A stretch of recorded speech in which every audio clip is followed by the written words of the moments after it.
мақтаншақ қасиеттегісі. Баяғыда тауық пен қаз дос болыпты. Қаз үнемі мақтана береді екен. Күндегі әдетінше тауықпен кездесе сала, тағы да мақтана жөнелді. Мен адамға өте пайдалымын.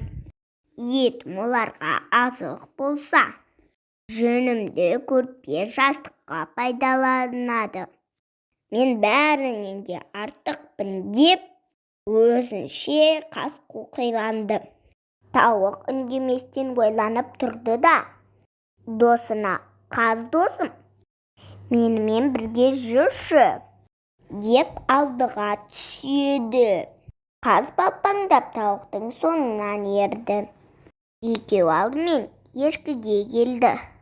Тауық болса ешкіні көрсетіп: «Мына ешкі адамда бізден де пайдалы. Сүті ем, жүні мен терісі кием, еті болса азық».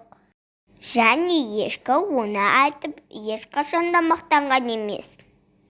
Содан кейін екеуі жылқыға келеді. Иесі оның жалын тарап тұр екен. Жылқыны адамдар бізден де қатты жақсы көреді. Көрдің бе, жалын тарайды, үстін жуады.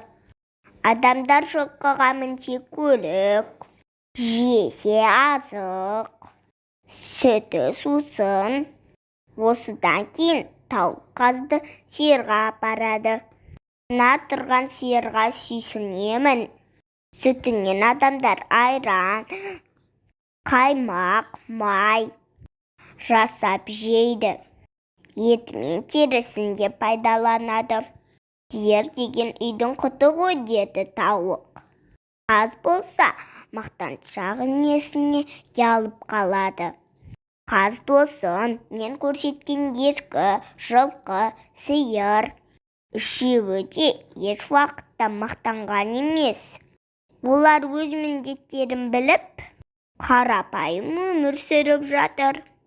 Еңбек өмірді ұзартады, мақтаншақтық бетті қызартады» деген осылай. Қаз болса өзінің мінезіне ұялып, бұдан былай мақтанбайтын болыпты.